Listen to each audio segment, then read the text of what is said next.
Hey everyone, I just had an amazing conversation with Bobby Vogel, who's a clairvoyant and someone that really connects individuals to their etherical body. So often you'll hear Dr. Nick and I talk about our different bodies, whether it's our physical, mental, emotional, and also this subtle body that we all have. And what she does is really gets us reconnected to our whole self.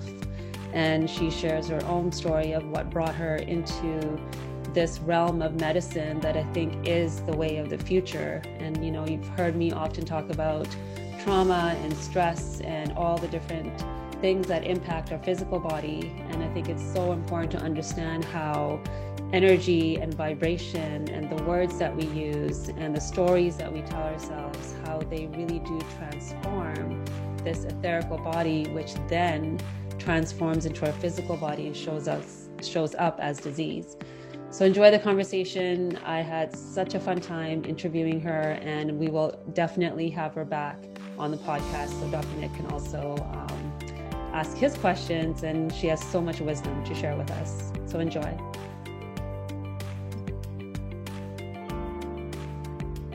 Hey everyone, welcome to another episode of Health Ignited. Dr. Sonia here without my husband, Dr. Nick. He is busy helping somebody on their healing journey today. So we were going to postpone this episode, but I was way too excited to have this conversation with this guest. So I was like, no way, I gotta get in here and talk to Bobby. So today I'm talking to Bobby Vogel. She is a powerfully gifted clairvoyant healer dedicated to helping others recognize and activate their own power lying dormant within. I love that.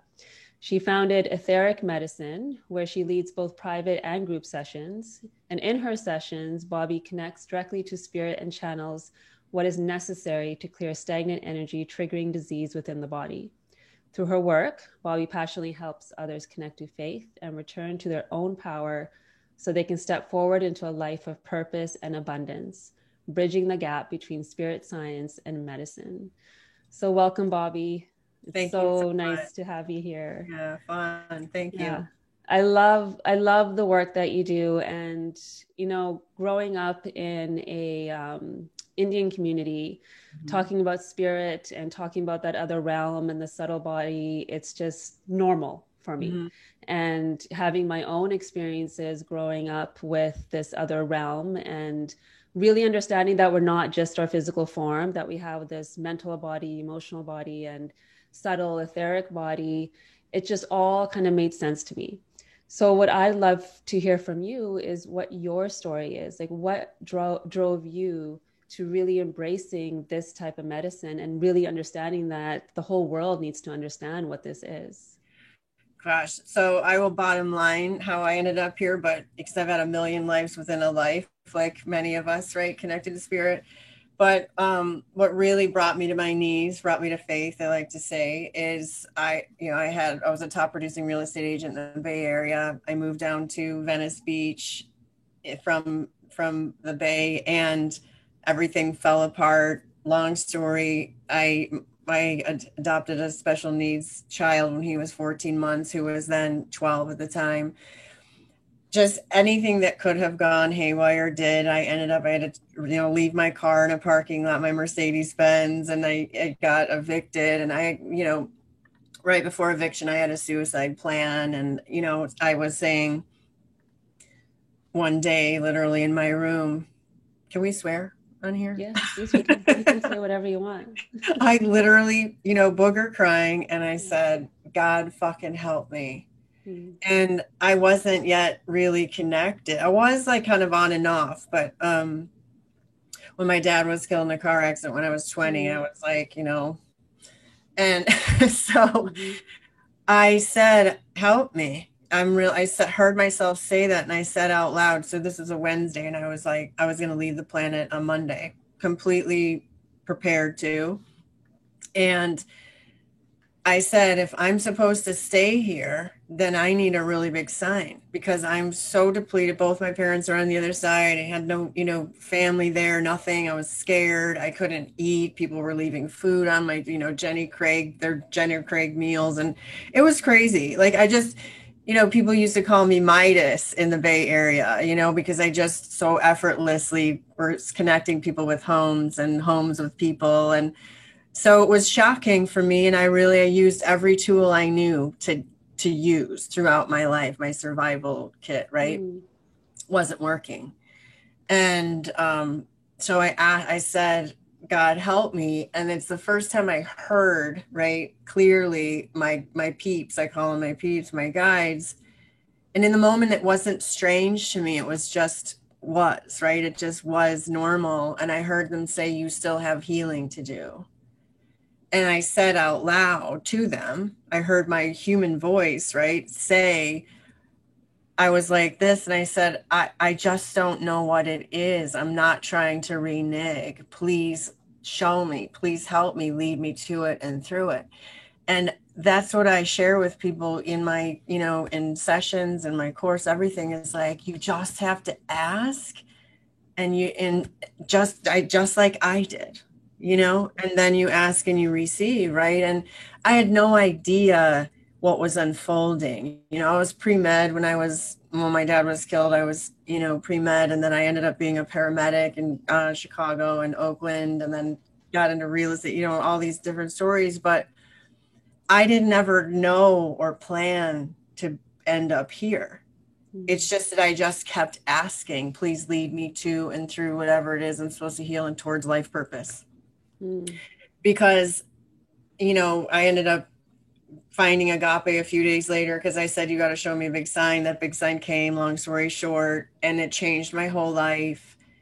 And then I ended up doing ayahuasca ceremony, which I have massive reverence for, which is how you should go into that medicine. It's not fun and games. It's like, don't say that lightly. It's like, it's a powerful, you probably know, medicine.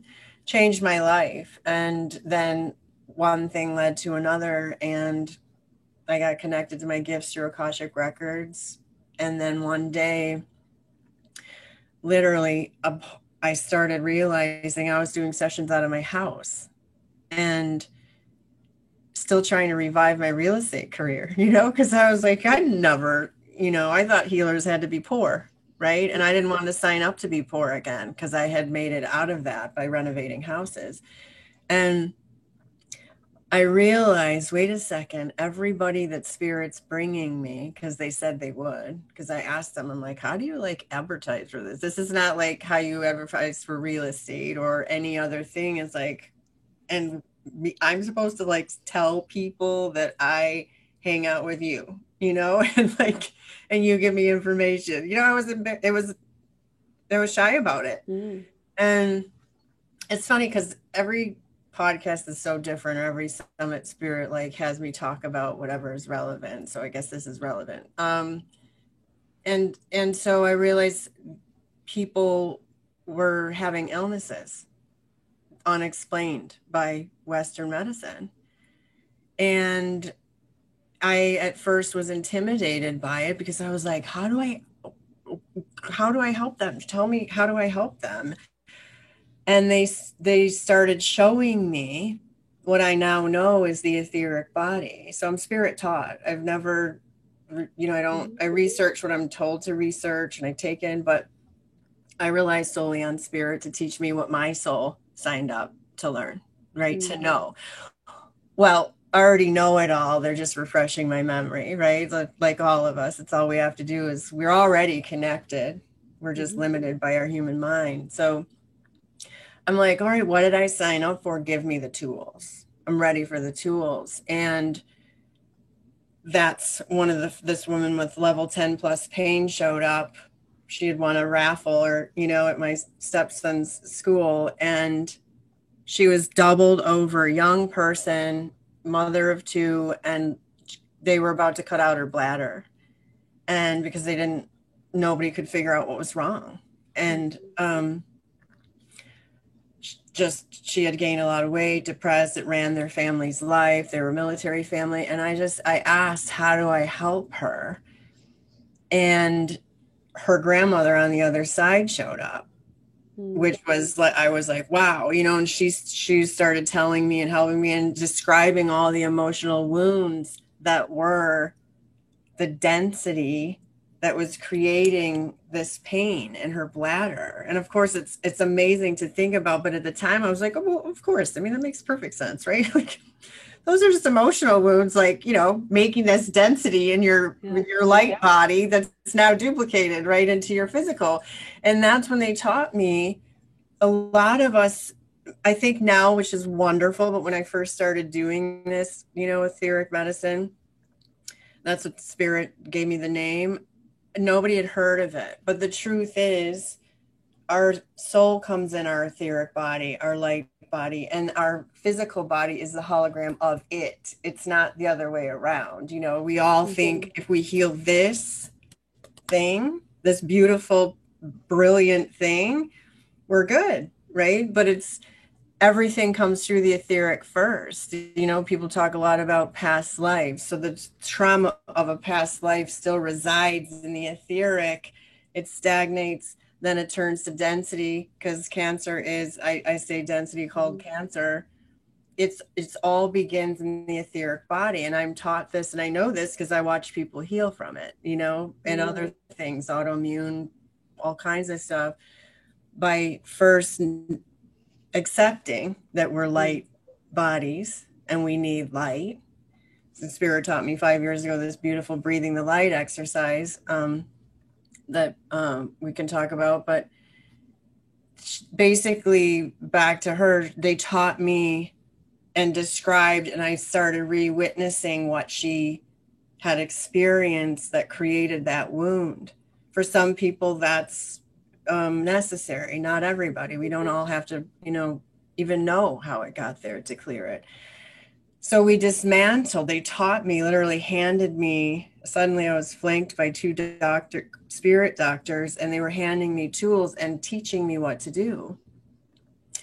And for the first, after this long session, she went down to a level 3 after the first session, and after 5, she's pain-free.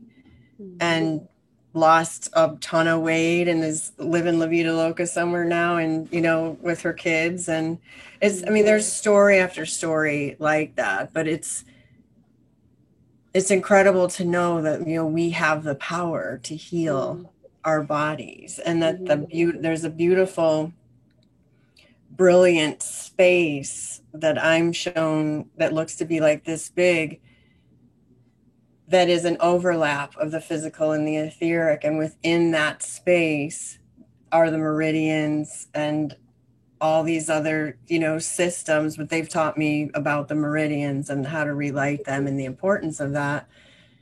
And that is where most of the communication happens. So that's like the etheric, because our physical body has the spinal cord, right? And but our light body is like the meridians and all this, so they communicate in that space. So every thought we have, every thought we take into the environmental stuff going on right now, it all comes through there, and whatever we don't release stays in our light body. Yeah, I love that. What a beautiful example. And when we look to ancient medicine, whether it's shamanic medicine, Ayurvedic, Chinese medicine, even in the Philippines, they have the spiritual surgeries that it is kind of passed down and taught. You start to understand that they knew this aspect of the whole self, right? We, even as a naturopathic physician, we're taught about the whole self, but there's this missing gap that the whole self isn't just the physical form. The whole self really is this field, right, that you are speaking to. And it's this field is the thing that's discerning the information. And I feel like there's so much that you unpack just with that one story, with even her grandmother being there, because then there's that lineage that's helping support us. And I feel that when we're tapped into that medicine, it kind of takes away the story that we're trapped in, and it brings it into this like bigger picture of like, I am not alone. Never. Yeah. So Never. how do you, so when you're speaking about this stuff, in my head, I'm like, yes, of course, that, like there's no doubt in my mind. So how do you speak to someone that maybe doesn't have the same reverence right now for these types of medicine, or maybe, you know, grew up in a more what am I trying to say here? Compartmentalized. Yeah. Yeah, Yeah. exactly. A different I background. will. It's really beautiful because and I mean this like with every cell, right? First, because there's no one soul that is the same as the next. There no beliefs, or they could have the same beliefs, they don't hold them the same. There's no other way to, because every single one of us, there isn't any duplication of us, just like our fingerprints, right? There is nobody with an identical life purpose, right? So I asked Spirit, how do I help them understand who they are? Mm. Because like people listening to this, they're all going to hear this differently. Some of it they're going to get, but that's why I say everything begins with faith, right? An unwavering knowing we are divinely guided 100% of the time. That's not a religious statement. It's just the truth, right? And it's the truth whether you believe it or not. Yeah. So why not lean in on it? And it's important right now to start, you know, one of the ways, to answer your question, one of the ways that they have Spirit, I say they have me speak, is to share so many details about where I can see illness in the body. I didn't say that. So they show me where density resides. They show me which pressure, you know, acupuncture points, meridians are out. It's like a candle, right? If you hold your hand over a candle, it goes out because it needs oxygen and we need light. So when we don't bring in the light, our candle goes out, our meridians turn off. And then we lack communication in there. But, you know, there's no way, it's so undeniable when somebody's loved one starts coming through, or, you know, God shows up, non-denominational, right? Which is a beautiful, powerful, vulnerable energy. And people's spirit guides come because, and they know everything about us. They know everything we've ever been through, everything good, bad, where we're going, what we need to do to heal, because it's individual. There's a different recipe. You know this in your work, I'm sure. Like it's one of the most powerful things I was told in paramedic school is treat the patient, not the monitor. You know, be in the cookie cutter stuff. We're too individual energetically on a soul level, but God knows how to speak to everybody. This is what how to answer that question. And there's a way that somehow miraculously people come to understand that there is no explanation for how I would be sitting here having this information, or how I would understand the pain in their body, or, you know, any of those things. And it's my job. I know one of the things is to teach people, to help people, you know, understand how powerful they are and how connected they are and how we can heal ourselves. But it's a path, you know that. It's like, it's not like tipping, I can make your illness go away. Because, you know, I tell people the truth is like, if I could do that, I would be robbing your soul of its journey through that illness, for instance. It's a beautiful path, and it's meant to teach us and heal us and connect us to our to source, and own our own power, and come to realize, oh my God, you know, I'm limited. I'm limited in here. Yeah. So I want to be outside of here more, you know? Yeah. Where do you feel the disconnect started? Because I also believe that we come into form fully connected, right? When you look at a baby and you look into their eyes and you look at how they're viewing their world, you can really feel that there's connection. And then somewhere along the way, as we gather our stories and experiences, it's like we start losing pieces of that. What do you think are some of the blocks or things that create that environment of disconnect? Well, what I know, I mean, gosh, I mean, there's so many answers to that. But from the very beginning, what I've been taught and what I watch in other people, because I watched myself go through it when in my own healing, is we agree to come in, right? So like we choose our wounds. Like I chose abandonment and I'm adopted, and the soul stepped forward on, on the other side before we were genders or people or whatever, and said, in order to be in service to your soul, I will create the wound of abandonment, because I know, as we all do in our higher level self, that that wound, once it's healed, is a tool for my transcendence, my soul's transcendence, right? And we also agree to amnesia. So we agree to it, because if we came in, number one, like, why would we? You know what I mean? It's like, it's way more fun. Why would we limit ourselves with this? Why would we do that? Why would we you go through all this pain? But it's all because we have a purpose here, and we have, our soul transcends. And every time we heal a wound courageously, we step up and do what we said we were going to do, that veil lifts more and more. And so I'm all stoked on the other side, right? When I'm like, you'll create the wound of abandonment. Thank you so much, right? And then my guides are like, you're not going to think it's so funny, And spirit has such a great sense of humor, and we're just spirit and body, right? So they remind us, you're going to be in pain, but we will be there with you, and we will hold all the information that you need. We will help you through, but you have to ask us. It's a spiritual law, right? People talk about divine intervention and miracles all the time, because there are those.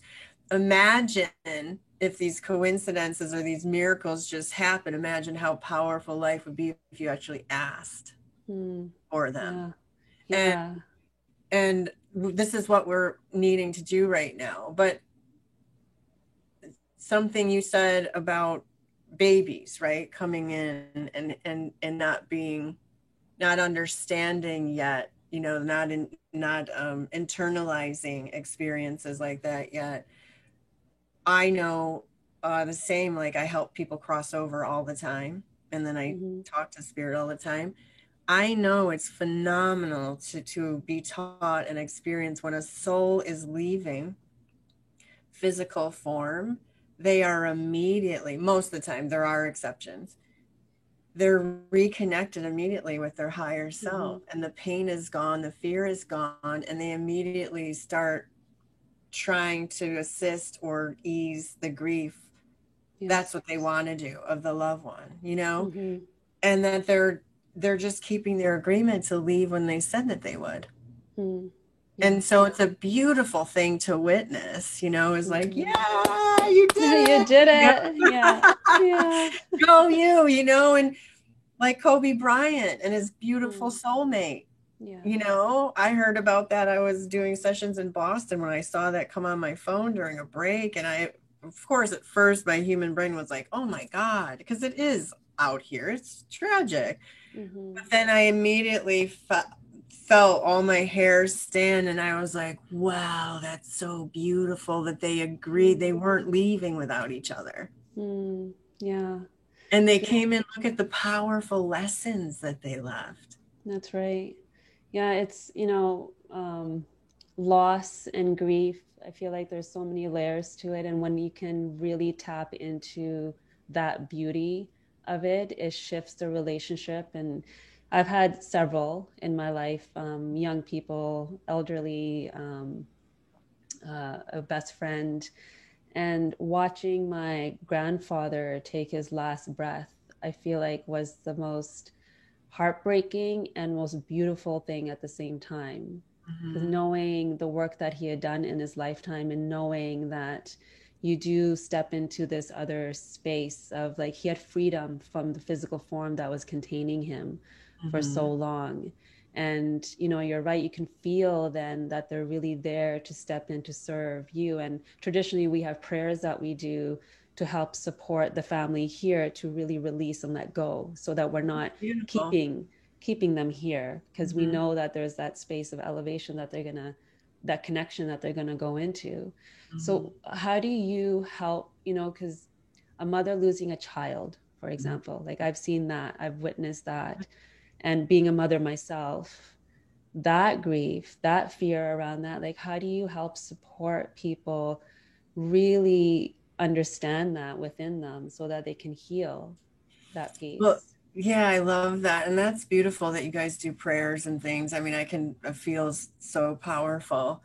Um, Also in reverence for the person crossing. So I recently, a little girl with cancer, I was connected to her family and did a session like a year ago. And then she did great after that. And then she suddenly declined, and the mom got back in touch with me.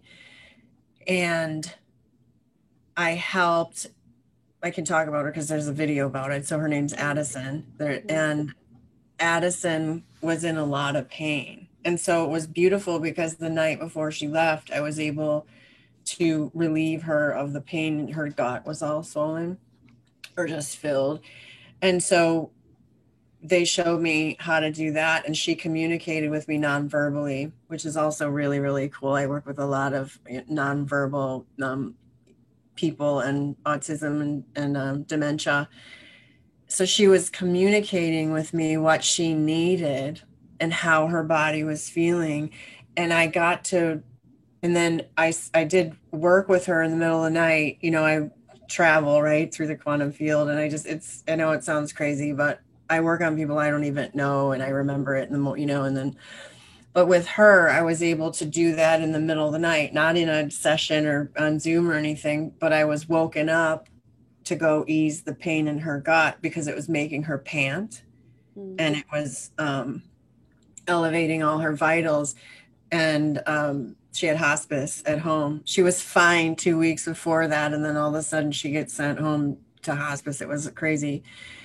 And so I thought, okay, good, maybe, you know, she'll be okay. And then I went the next night to see what I could do to help, because her mom was falling apart, as you just said, right? And understandably, right? And so let me see, what can I do? And I went to find her, and I couldn't find her. I couldn't see her etheric body or her physical, because you know, you can see both. I'm shown like, also, it's almost like taking the hologram and seeing like how they relate to each other as well. So see through both. And I couldn't find her anywhere. And I was like, oh, well, maybe she just doesn't want to do work tonight, you know, because you can't intrude. I have to be allowed. And then I fell back asleep, and I was like, is this a teaching? I don't understand. Because as I asked Spirit, what does this mean? Fell asleep, and I woke up in the morning, and her mom had text that Addison her brother was sitting with her, and she just died. And the nurse was, because her vitals all had stabilized the day before after that work we did. And then we were all like, oh, you know, hang in there. And then she talked to her brother, and she passed away. And immediately, this was crazy, because sometimes it takes Spirit a minute to go through their, you know, we all get greeted by our beautiful team and light and angels and infused with beautiful healing light. And then we do our review, you know, all this just gorgeous process. And so, but sometimes they don't talk right away, you know, they won't come and communicate. But Addison, right away, in order to help her mother through this, she came and was like, I said, I see a little dog. She's in her favorite pink dress. Wait, now it turned yellow, and then this, and she's got a lollipop. And Addison just kept telling her mom all these things to let her know, because I didn't know. And she's like, oh my God, she has her favorite yellow. She has a yellow and a pink. And every time she got off of, you know, because you can't have sugar when you have density being called cancer, once in a while she'd get what she wanted was a lollipop. And that she would sit, because she was sitting on her kitchen floor, not in physical form. She said she wanted her mom to know she was sitting in her yellow dress on the kitchen floor with that little dog under her arm with a big giant lollipop. And her Oh. mom just, oh my God, is she okay? And Addison was able to explain to her, Mom, I'm fine, Mm. talk to me, and I'm relieved, it's over. And what a power, but when and you leave your body as a child, that's a Mm. very powerful soul. Absolutely. So much growth in such a short period of time, and so Mhm. much healing that they allow for everyone around them, and opportunity for healing. Mhm. So, what are some tangible things that people can do to help relate themselves to their etherical body? Like for me, yoga and meditation has been one of those tools. Kung Fu was one of those tools. And, my work that I do with others has taught me about that space because I see it in them. So that interaction, I feel like I'm always growing from learning from Right. my patients. So, what are some things that maybe you teach or people can do every day to help support that Yeah. connection? Yeah. So, um, like I started to say 5 years ago, during my own healing, I was, communing with my peeps, and they literally said, stand up. And then showed me a big funnel here, like off the crown of my head. And that taught me to like breathe in slow through my nose. And all of a sudden I had my hands going like this, and I was breathing light, and I was pulling the light in. And it's like, it was like God going, you know, that's what's happening. And I was pulling it in with my hands. I'd never experienced it before because I had asked a question because I didn't feel like I was in the right body at the time, which is so crazy. I haven't shared that a lot, but I was asking Spirit, hey, am I in the right body to do this work on your behalf? Mm. Because I don't feel connected to like girl power in the way that I see women just so I do now, Mm. because I feel it, but I don't feel like a guy either. I'm sort of, is Mm. this okay? I was okay with it, but I was asking, is that okay to be able to move forward with whatever you're teaching? And so they said, stand up, and they taught me earth Mm. and sky, masculine, feminine. And I started pulling in, and then I was going like this and removing thoughts that no longer serve me from my space, because we get density, stagnation here, and we start thinking get feeling all the things and saying the things that we shouldn't be saying to ourselves and everything, and clearing my throat so I could take up space. And this is something that's beautiful for men too, but a lot of women just, it's like having a plug right here. So they taught me this and how to basically like clean that out, but pull the light in with my breath in my hands, and to love on myself, and push light into my heart, and forgive myself and release shame. And I brought the masculine like to my belly button, and then I pull the feminine up, earth feminine energy up, and I met the masculine and cleared my pelvis stuff, all the beliefs I was holding in Mm. there because of trauma and all this stuff.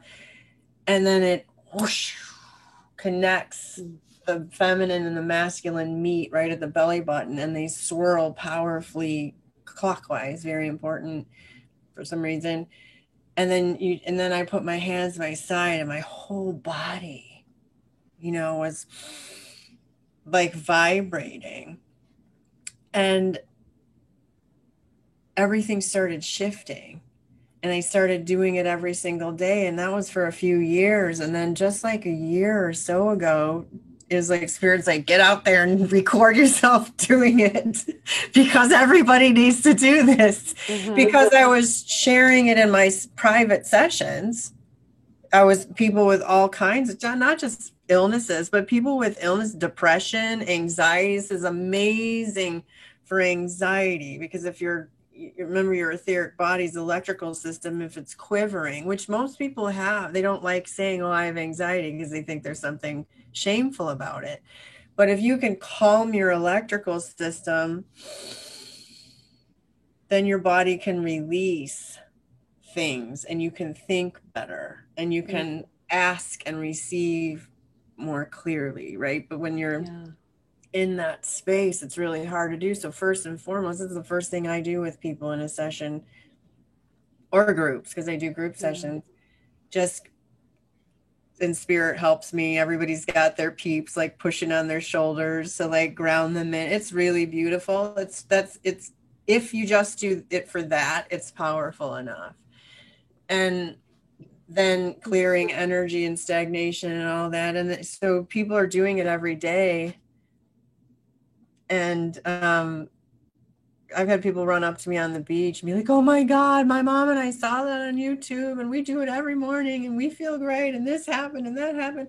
I get emails, comments, all this, and it's not mine, it's spirits. Beautiful. It's like, it's a prescription, basically. Yeah. It's a beautiful practice.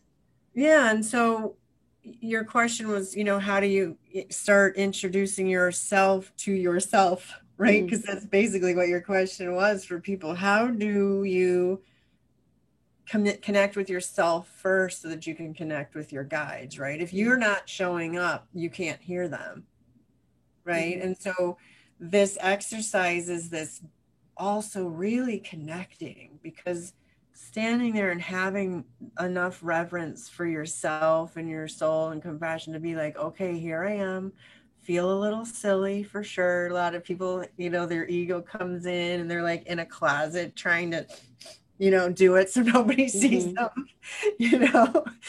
Just do it, because it's your life, you know, it's your journey, and you can clear a lot of stuff and also connect with your guides with this. So the fact that they taught me for the now is such a powerful thing to realize or to understand. There's so much teaching just in that example that you gave, and the underlying tone, and correct me if I'm wrong here, is what I heard is a lot of it was the self-acceptance of even the polarities within us. And then from that space, when there's that acceptance, then forgiveness can show up, and then we can start to really heal and hear, whether it's your guides or you're referring to it as, you know, the soul whispers, as I like to refer to it sometimes, and or your higher self, as sometimes it's referred to. It's just then you, all those moments where that voice kind of shows up, we can all of a sudden hear through the noise that is there constantly in our everyday. And I love how you beautifully put in that masculine and feminine, because I do feel we all carry that within us. Whatever form we came into this world, we have that masculine, but understanding the differences in how it works together, how important it is for them to work together, I think creates this like ability to kind of unleash the masks, the roles, the all the things that, you know, have maybe created pain in this body. So that there's so much just in that practice that you just shared. So I encourage everyone to do it. Yeah, it's really, it's so powerful. And you're right, you know, you just said it. It's like we are in spirit, we're gendered, we're both. We're beautifully balanced, because being balanced in your masculine, feminine, whether you're a man in a man's body or a woman's body, or, you know, any other version, right, is like to be in the world, to go into the world every day in this balanced way is the most powerful way we can, you know, call in, right? Now we can talk about the quantum field right now. Is like you're speaking to everything, because words are human, right? So you're, you know, when people say hateful things in a session to themselves, or punishing things, or victimizing things, or shameful, any version is like to be witness to literally what happens to someone's vibration with words like that is, it's the truth. Like it's so harmful, right? It's not, and none of us are perfect, but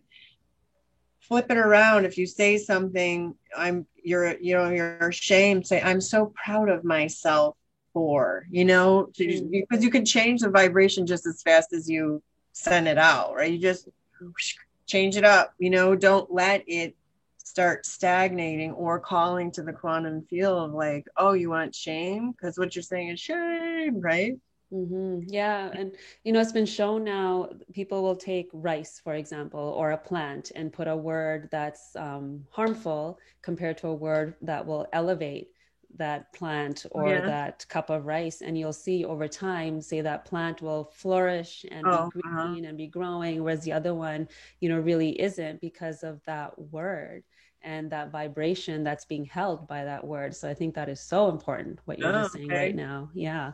Yeah, I've Yeah. never heard that. I didn't know. Yeah. I Yeah. kind of funny because like I said, I sort of stay in my own little lane here, big lane, whatever. Yeah. And because, as I ask other people to become I'm so grateful, number one, to have found my way to Mm, purpose, to be guided here, because now I know that I am here because it's almost like I didn't choose it. I just asked to be brought to it. And here I am, yeah.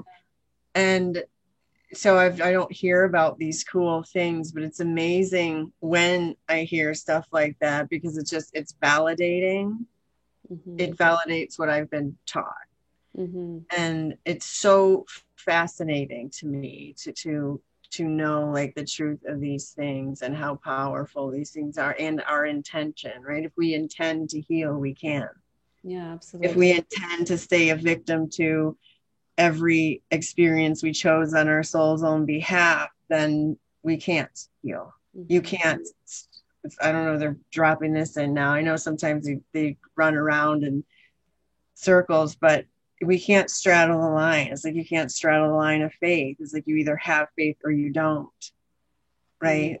yeah. And or you either want to release the past and be empowered by it, or you want to try to pull from it when it suits us so that we can have a story around, why, Mm-hmm. the Mm-hmm. why, right? And Yeah. that's meant with absolute compassion, but it's a really powerful choice to make because to know to understand that everything we have experienced, and that is a big statement because we go through a lot, Yeah. is on our soul's behalf. But that takes faith to understand that, to be proud of yourself and to understand what a badass you are. The Yeah. more you've been through is like your soul really was like, let's get in here and do this, like mine, Yeah. I just like filled my basket with stuff and I'm like, let's roll, and Yeah.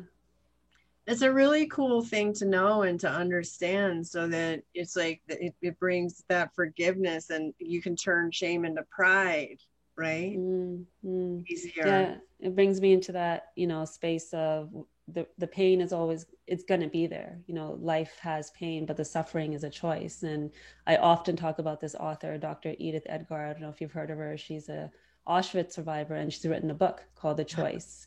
And one day I'm going to get her on this podcast because Oh, she's in cool. her 90s and has written this book now. And there's Wow. so much wisdom in just what you said and how she speaks to that choice, that we have a Wow. choice in every moment to decide whether we're going to play that role of, in shamanic medicine, they talk about it, either the victim, the rescuer, or the bully, or are we going to hover as the observer of what our soul is Mm. moving through and what we're learning.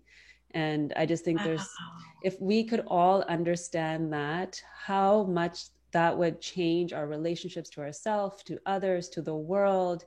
And, we wouldn't come at experiences with anger and frustration and wanting to fight against something, but really we would start to understand that big picture and know how we are all connected and how we can shift the world through that vibration that you've been speaking about. So Yeah. Can my I next share something yes, really quick please. with you? Absolutely. Because you said that, and I only shared this story, I think, in my course with the people. Um, but you just said that, and I was in Mexico. Like I said, I was homeless. I lost all that. So I was in that experience, and I was in our favorite spot in Sayulita, and my stepson was down taking a surf lesson, and my wife was like getting a massage or something, and I was in the infinity pool, and people treat us like family there. It's the most beautiful, secluded place. And I was like this over the edge, and I was just looking out at the ocean, and I started having gratitude tears pour down my face. Like I'm choking up talking about it. And I said out loud, gosh, this is interesting. I said out loud, how did I do this? How did I create this? I don't even know where, because I was so mind blown and grateful that when I was going through that suicide period, I never thought I'd eat at a restaurant again. I never thought I'd have the money to buy groceries again. I never, and here I was with a beautiful family now that I've called in, right? And my partner who I called in this whole, communing with that, with souls in the quantum field. And I asked that question, and all of a sudden, this speaks to what you were saying, my body, or I rose up and out of my body, and I was brought, it was like then two guides were here, and they took me down to in front of the ocean, and the ocean became like a video game of sorts. It was morphing back and forth between that old game where you have the lead ball and you're trying to like make it go through the thing. And they started teaching me, it's a long story, but I was like at the door of this video game, but it was the ocean and the power of it and the movement of it and everything. And then they brought me into the game and gave me a couple of the ground rules, right? And I could hear a clock ticking, but I couldn't see the clock. And so they were like, we never know how much time we have, right? So you want to make use, because the purpose of this whole thing is to pull in and rid also yourself, and to make it to life purpose. And then ultimately to the point where you leave your body, right? And there's ways to do that. And they brought me in front of then I walked up to this mirror, and there was this huge mirror there. And I was like transfixed, staring at myself in the mirror, and I couldn't take my eyes off myself. And the guide said, that mirror represents emotional wounds. We as humans get so transfixed by our wounds that the clock just keeps ticking and we're not moving anywhere. It was fascinating. And then this being that I couldn't tell was an energy vampire, but I looked down and I saw my light draining. And then they taught me, this can happen, like don't stay in it, because that's what happens, and you need all your light to make it through. And it's almost like tokens, right? It's like having more light gives you the ability and the power to call in. You can pull in all the stuff from the quantum field into your game, anything that you want. But you have to be in your power enough, in your light enough, and in your believing enough, in your faith, and not just your knowing enough to do it. And to not be, don't allow people to drain your light for any, and then the light stations we could find our way to, which is like breathing the light. Yeah. And so you can recharge yourself, but you have to know that you can. Yeah. And then do it, and then go do it, and then continue on. It just, that's the short version. But I was like, oh, because I asked, how did I do this? Well, I pulled it all in, because ultimately everything's an illusion. So like all our wounds and everything, it's like, well, they're real because you're keeping them alive. You're believing that they're still alive, so they're alive because you're the boss. If you want them to be alive, keep resuscitating them. Yeah. While your life is going. Yeah. So the illusion of like, well, what is it that you want? We all know what we don't want. What do you want? Because if you speak to what you don't want, you're going to get more of, because you're speaking to it.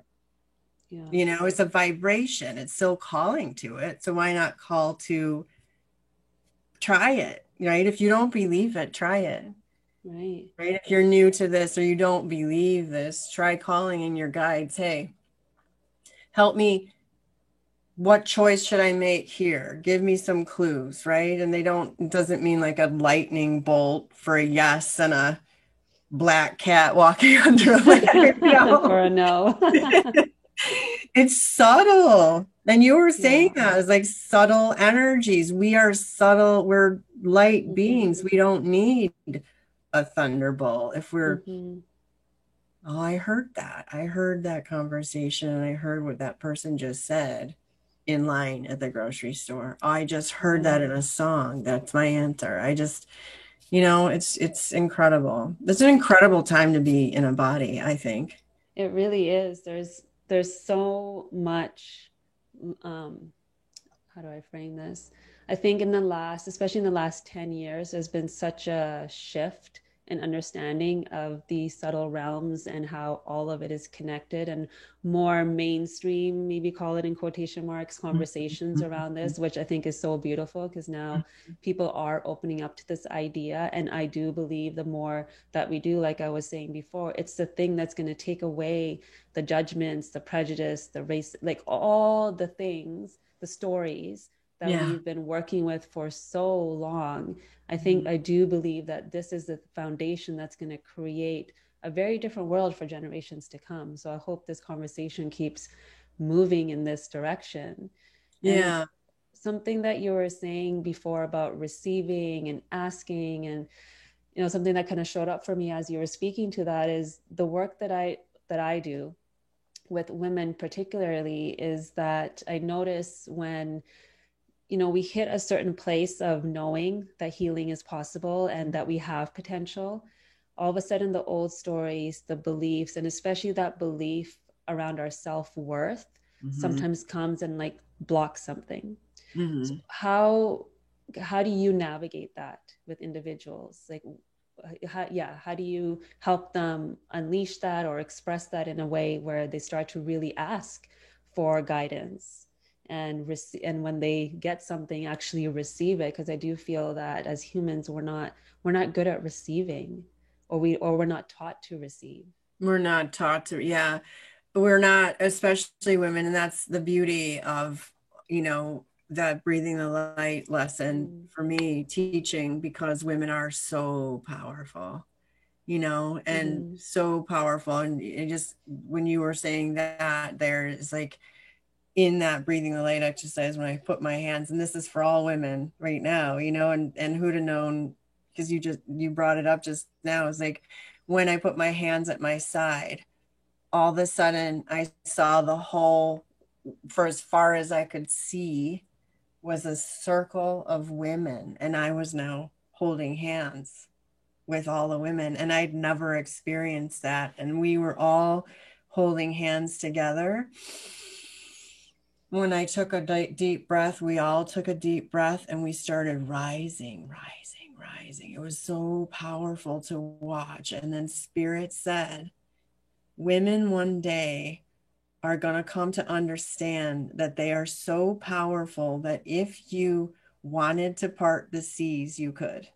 Mm. And and showed me, use my hands, and you use your intention and your belief to literally part the seas or move mountains, because we are so powerful, and that's the only thing that's true. Mm-hmm. And in this work, because it doesn't happen overnight, for a lot of women, like there's so much to release that has been believed about ourselves a lot, because there's so much like sexual trauma and things like this, or in different ways that things have been internalized, and it's hard to start taking up space in a real way of, and owning worth and having compassion for the things that we've been through, all of it, right? And because if we can't, I always do this, because we can't come, that's what the breathing the light exercise is also really beautiful, if only to get you to fall in love with yourself, even, because from that place everything's possible, because nothing else matters. Mm-hmm. and when you feel your own ability to love yourself and have compassion for yourself, whatever comes up in your day is like that flipping. Is like, if you feel shame, if some memory comes in and you feel shame about it, you just say, that's okay, kid. That's okay. It's over. Right? Yeah. That's not happening anymore. It's over. It's gone. And you lived it. You got here. Here you are. It's, and remove yourself from it, like distance yourself from it. And this new energy that we all got pulled into, those old tools aren't even available anymore anyway. Like, so this is, a lot of people are in, a lot of women, a lot of people are having a like discomfort intensified right now because we can reach back for tools that they don't serve us. We don't get to grab our survival mechanism tools anymore. They're not in our space, and that's by design. Yeah. So this discomfort raises, okay, all is well, right? God help me, God help me, God help me, God help. You don't like that word, but, or people help me, peeps help me, spirit help me. Sometimes I walk around the block saying that on challenging days. Mm-hmm. And then then it leaves. And then it's okay. It's an illusion. Yeah. An illusion that it matters. Yeah, I love that. I love that you brought in even that inner child work.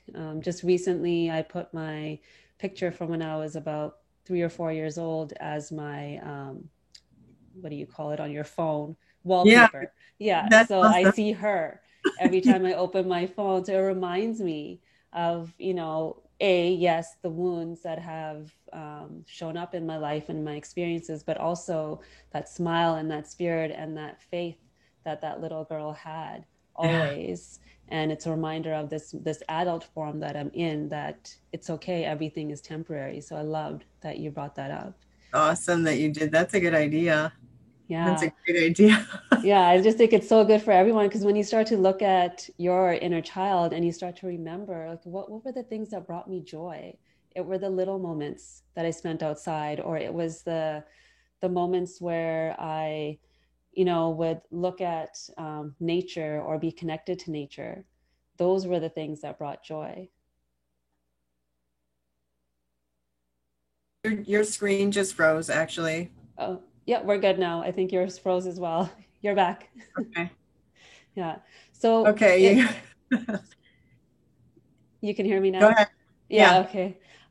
Well, I've loved this conversation. I think there's so much more to unpack, and I hope to bring you back on. So when Nick is here too, because I know he's going to have some amazing questions for you too. And in closing, my question for you is, if you could go back to your inner child, what are some gifts that you would give to her? Good question. That's a great question. Let me.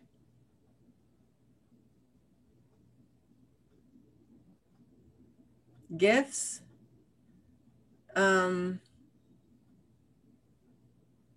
Lot of, well, I would give constant hugs and compassion and help her feel safe. Mm. Those are beautiful gifts. Yeah. Yeah. Yeah. But So, everything is like, I think that kid's a badass. So yeah. it's I like, love it. You got to get her picture on your phone. you know, Yeah, I love that. she Yeah. survived a lot. It's like, Yeah. that's what ayahuasca, that was the greatest Yeah. gift of ayahuasca, was being witness to that kid be a Mm, badass and like, mm. I made it out alive. Ha ha. Yeah, I love that. So, Yeah. Bobby, where can everyone find you and the gifts that you give to the world? Well, so my website is etheric medicine, ETHERIC medicine.com. I'm on Instagram. I put a bunch of videos there. So it's ethericmedicine.bobby. And I have a YouTube channel. You can just look up etheric medicine. But I also would love people to I have a channeled 7-day gratitude journal that I was Mm, telling you about. and I'll send it to you, but they can go directly to, it's EM as in Mary, gratitudejournal.com/get. Beautiful. Yes, Yeah, everyone needs really that in their cool. life. Yeah, I love Yeah, I'll that. send it to you. Absolutely. Thank you. Yeah, it's been great talking to you. I'd love to talk, off the podcast and hear about what you're up to, because there's some really powerful teachings going on. That's why the spirit knows all the medicine, and together with the medicine you do and Western medicine, I know there's a cure for everything. It's already in the space. It's just, we need to come together to listen and implement things. And yeah. Absolutely. I'm so excited for that, to develop this relationship further. Thank you. Thank you for your time. And I know, everyone's going to get so much out of this episode.